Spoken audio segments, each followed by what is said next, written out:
تعلق باللہ کی نادر مثال۔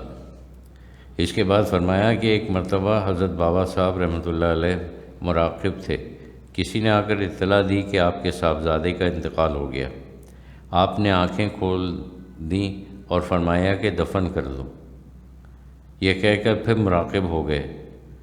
جب مراقبے سے باہر آئے تو آپ نے دریافت فرمایا کہ لڑکے کا کیا حال ہے؟ لوگوں نے عرض کیا کہ حضور انہوں نے تو پردہ فرما لیا اور آپ کے حکم سے ان کی تدفین بھی ہو چکی۔ آپ نے فرمایا خیر اچھا کیا اور پھر مشغول ہو گئے۔ صابری جلال و جمال۔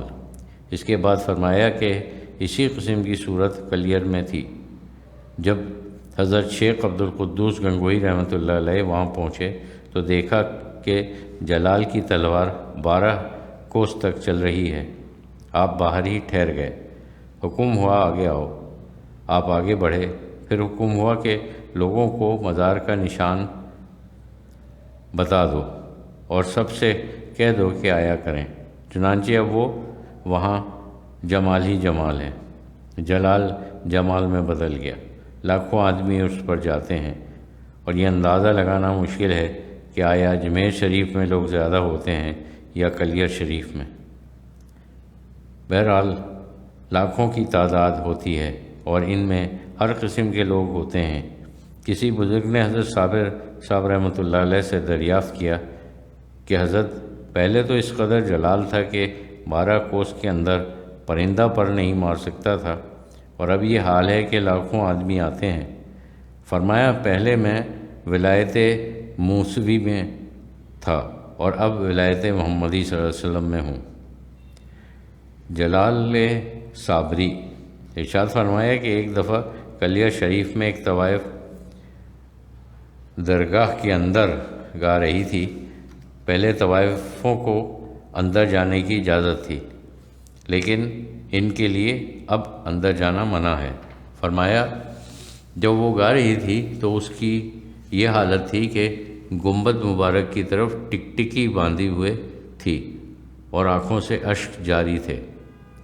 ایک نوجوان نے اس کے ساتھ مذاق کیا اور وہ مذاق کرتے ہی پاگل ہو گیا۔ ہم نے اس کے ساتھیوں سے کہا جو کچھ اس نے کیا ہے ہم دیکھ رہے تھے، اس وقت وہ صاحب مزار کے زیر عتاب ہے، اس کو فوراً باہر لے جاؤ اور حضرت بابا صاحب رحمۃ اللہ علیہ جو آپ کے پیر ہیں یا کسی اور بڑے دربار میں لے جا کر معافی مانگو، ورنہ اس کی حالت اور زیادہ خراب ہو جائے گی۔ حضرت اقدس رحمۃ اللہ علیہ نے فرمایا کہ اس زمانے میں ہم ہر سال کلیر شریف عرس پر جایا کرتے تھے۔ ہم دیکھتے تھے کہ ہر سال 2-3 طوائفیں تائب ہو کر نکاح کر لیتی تھیں۔ حضرت صابر صاحب رحمۃ اللہ علیہ سے ملاقات۔ دوسرے دن خلخوانی کے بعد حضرت اقدس رحمۃ اللہ علیہ عبدالسلام صاحب کے حجرے میں تشریف لائے۔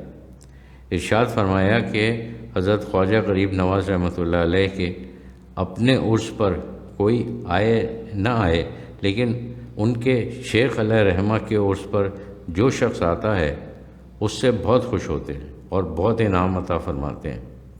اس کے بعد فرمایا کہ حضرت خواجہ عثمان ہارونی رحمۃ اللہ علیہ کا عرس صرف اجمیر شریف میں منایا جاتا ہے۔ آپ رحمۃ اللہ علیہ کا مزار مبارک مکہ معظمہ ہے، لیکن آپ کا عرس وہاں نہیں ہوتا۔ یہاں رسومات مثلاً محفل، دستار بندی، قوالی اور ختم وغیرہ سب ہوتے ہیں۔ فرمایا خواجہ صاحب رحمۃ اللہ علیہ اپنے پیر کا عرس بھی مناتے ہیں اور اپنے مرید کا بھی۔ قطب صاحب رحمۃ اللہ علیہ کا عرس بھی اجمیر شریف جیسا کہیں نہیں ہوتا۔ وہ اپنے عرس پر اجمیر شریف چلے آتے ہیں۔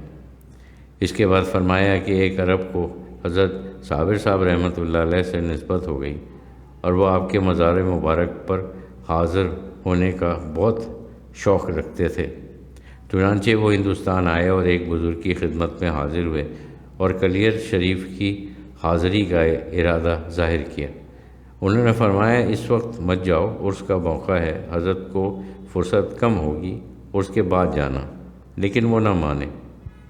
جب بہت اصرار کیا تو ان بزرگ نے ان کو ایک خط لکھ کر دیا کہ کہ کلیہ شریف میں فلاں مقام پر بھنگڑ اور چرسی بیٹھے ہوں گے، ان میں ایک اس حلیہ کا آدمی ہوگا، یہ خط اس کو دے دینا۔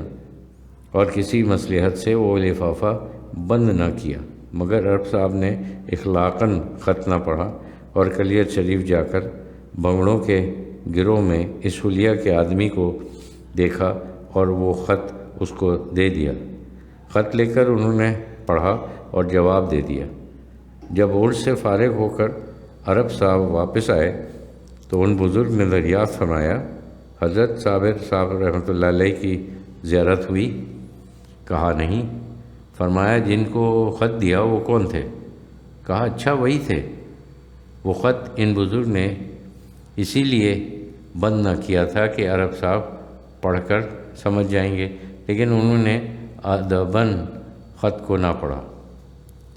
خط میں یہ لکھا تھا، جب آپ اس ظاہری دنیا زندگی میں تھے تو 12 کوس تک کوئی پرندہ تک پر نہیں مار سکتا تھا، اب اس قدر ہجوم آپ کے طرف روا رہتے ہیں۔ انہوں نے جواب دیا، تم سے ایک آدمی روکا نہیں گیا، میں لاکھوں آدمیوں کو کیسے روکوں؟